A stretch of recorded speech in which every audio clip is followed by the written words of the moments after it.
para a gente começar, se apresenta, por favor, e o seu parentesco com o pastor Neles Nelson. Legal. Eu sou Felipe Cavalcante Nelson de Figueiredo, Felipe Nelson.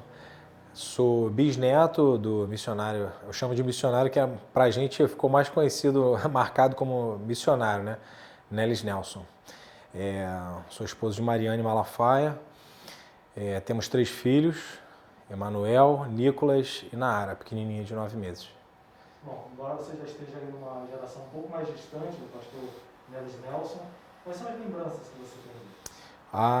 Eu tenho lembranças por intermédio dos meus avós, da minha tia-avó, Ruth, minha avó Esther, sempre falava pra gente algumas coisas a respeito que marcavam, né? O que elas falam muito, que marcou muito a infância delas, é por ele ser um pai muito amoroso, né? Uma pessoa muito cuidadosa em relação à família, em relação à igreja, se preocupava muito. Elas têm lembranças, por exemplo, dele, né, na infância, sempre que ele ia corrigir os filhos, né, chamar atenção, ele não batia, deixava isso mais para a esposa, né? Ele era mais naquela da palavra do amor, sentava com eles no escritório. E minha tia até brincava falando, né? Eu preferia apanhar da minha mãe do que ficar 15 minutos com ele dentro do escritório. Mas a gente saía dali um santo, né? Ficávamos uma semana sem fazer besteira. Essas são lembranças que a gente tem, né? O que minha avó fala da minha bisavó, que é a esposa dele, né? A companheira dele em toda essa empreitada, né? Porque ele era missionário, ela era junto com ele.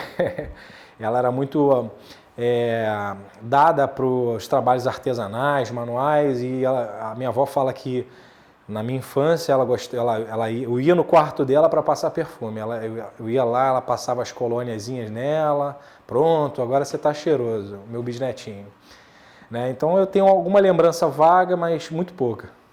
Você estava contando, né, como foi mais ou menos a história, né, do pastor Neles Nelson, né, como ele chegou e acabou vindo para o Brasil, né? Uma história que é bem curiosa, né? Você pode lembrar? Claro, com certeza. Então, assim, ele nasceu na Suécia, aos 18 anos ele ainda não era convertido ao cristianismo. Ele veio para os Estados Unidos, né, para passar um tempo com o tio dele lá e ficar sem perspectiva de voltar, teoricamente. Mas ali ele acabou tendo encontro com Cristo, né, se converteu, foi batizado no Espírito Santo. E a partir daquele momento ali, Deus foi acendendo no coração dele, né, o desejo pelas coisas do reino de Deus. E esse tio dele, né, também cristão, não me recordo a igreja que eles frequentavam lá, né, mas ele falou sobre um chamado missionário que ele tinha, o próprio tio, e não tinha atendido, né, preferiu ficar, né, nos Estados Unidos e não ir para onde Deus tinha o mandado, que seria lá para a Amazônia. E meu bisavô não conhecia o Brasil, nem sabia praticamente que existia a Amazônia, né? E ele virou para o meu avô e falou, olha, esse chamado eu estou passando para você. Aí entregou essa missão para o meu avô, e para o meu bisavô, e a partir desse momento ele veio para o Brasil, né, sustentado diretamente por esse tio dele lá dos Estados Unidos, que mandava as verbas para ele se manter. E ali ele ficou 20 anos, né, na Amazônia. Ele tinha uma canoa ali que ele ficava andando, né, pregando o evangelho para os ribeirinhos, para as tribos ali naquelas regiões, para as pessoas que habitavam ali na Amazônia mesmo, né, bem dentro da Amazônia. Passou muitos anos, 20 anos é um tempo bem considerável, né? E ali dentro, ele como um jovem solteiro também ficou até os 40 anos. Ele trazia mantimentos para as pessoas. A minha tia-avó falou que ele comprava muito tecido, né, e trazia tecido para levar para essas pessoas fabricarem roupas, porque elas andavam muito peladas, né, nessas regiões. Então fabricavam roupas para deixar eles mais socializáveis ainda, né? E ele frequentava muito também a Belém, então ele ia de vez em quando para Belém e voltava. E ali ele frequentava de vez em quando e acaba visitando a igreja de Belém, recém-formada ali naquela região, né? Ele tinha uma relação também com os fundadores, né, da Assembleia de Deus, né? A partir daquele momento ele começou a ter essa relação porque a igreja estava sendo fundada ali, nesse período quase final dele na Amazônia, né?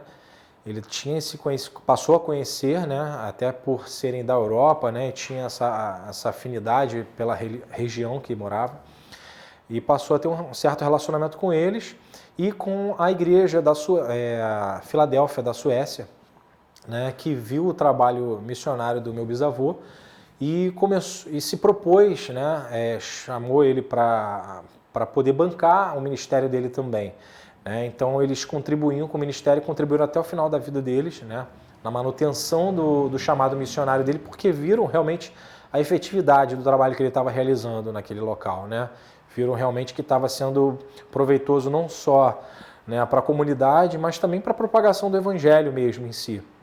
E tinham esse relacionamento, tanto que ele foi consagrado pastor, né, e ficou com a saída dos missionários dessas regiões que estavam lá, Daniel Berg, Gunnar Wingre, eles saíram, né, e meu bisavô assumiu como pastor lá interino naquela região.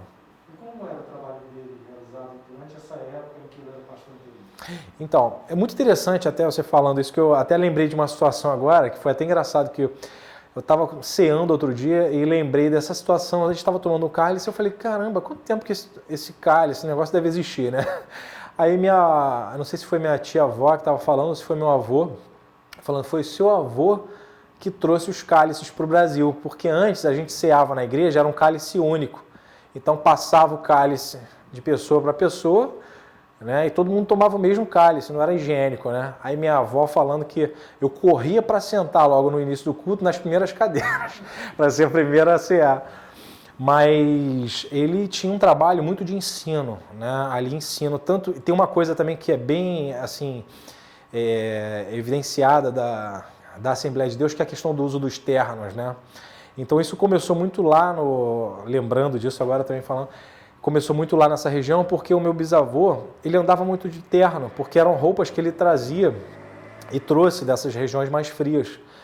E como as pessoas estavam ali sendo ensinadas, né, recebendo a doutrina cristã, meu avô era muito preocupado com o ensino da palavra mesmo, então fazia muitos estudos. As pessoas começaram a se espelhar nele também e começaram a utilizar terno.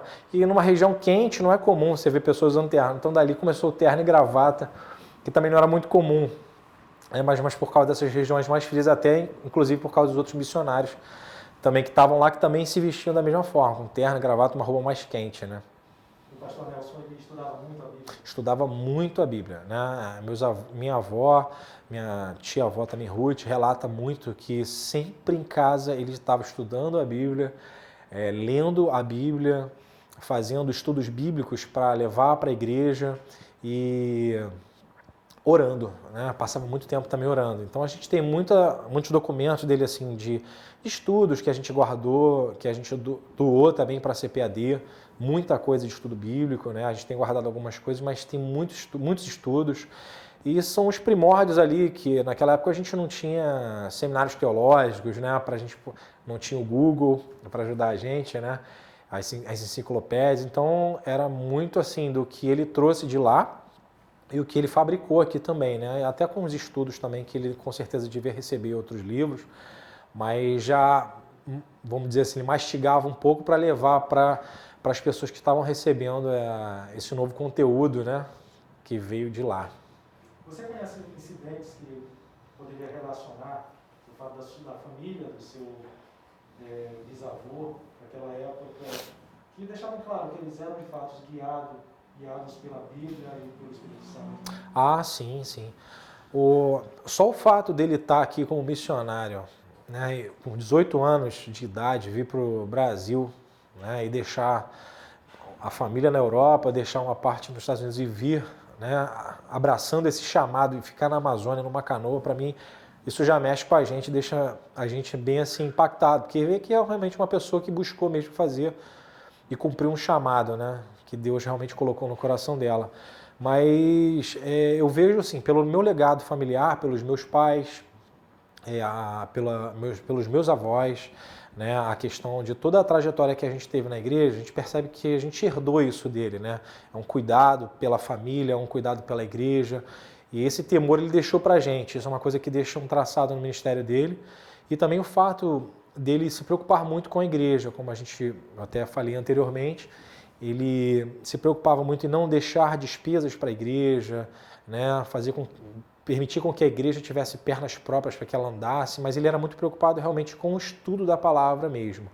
Agora, incidentes em si, teve essa situação, por exemplo, dele ter 20 anos de idade lá, como ele ia muito no Pará, né, ali ele conheceu minha bisavó, antes dela ser minha bisavó, claro, né, pequenininha, bebê, e Deus falou com ele, olha, essa vai ser a sua esposa. E aquilo ele guardou para ele no coração dele, e 20 anos depois, aos 40 e pouquinhos anos, eles vieram a se casar, né, e a minha bisavó seguiu todo o ministério, né, missionário e pastoral dele.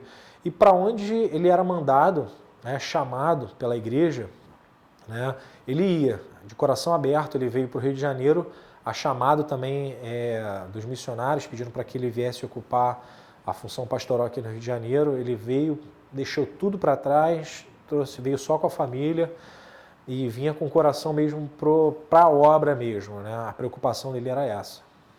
E a sua bisavó, qual era o papel dela nisso tudo? A minha bisavó era a cuidadora dele, né? Dele, da família, era uma pessoa muito agregada, que queria agregar a família mesmo. Uma coisa que me lembra muito, que minha avó me relatava, que eles gostavam de receber muita gente em casa. E eu tenho uma memória disso que deixou de herança para minha avó também, porque minha avó recebia, sempre que chegava um missionário para pregar na igreja, um pastor que veio de fora, a casa da minha avó, que era a casa que ela herdou deles, né? Da minha avó, minha tia e meu tio Samuel, essa casa tinha vários quartos e era um prazer receber. E eu então recebia os missionários, os pastores. E eu lembro de eu criança sentando para comer minhas refeições à noite, que eu passava às vezes na minha avó, e comendo também com o missionário, né? Ele falando como foi o culto e onde ia pregar no dia seguinte. E eles tinham muito isso, né? Essa receptividade. Então minha avó adorava, por exemplo, receber pessoas, cozinhar, fazer festa. Era super festiva. E o meu bisavô, ele já era mais instruído, focando nos estudos. E uma coisa que eu lembro que a gente tem guardado deles é foto, né? Aquelas fotos mais preto e branco, parecia que eram coloridas manualmente. Mas aí a gente tem essas fotos de família, então eles se arrumavam para fazer foto. Então a gente percebia que ele gostava de fotografia, isso era uma coisa que eu percebia. Dentro de todas essas histórias que você conhece, daquilo que foi passado para você pelos mais velhos, você acha que havia esse plano mestre, alguém para organizar essas ações aqui no Brasil? Eu acho que não havia necessariamente um plano específico, né? Mas eu acho que não existiam muitas opções. E as poucas que haviam, né, por exemplo, eram os principais, porque eles tinham, vamos dizer assim, maior tempo de vida, de experiência, de conhecimento do Evangelho também, né, de como movimentar a igreja em si, né, de forma que o reino de Deus fosse propagado, né, corretamente.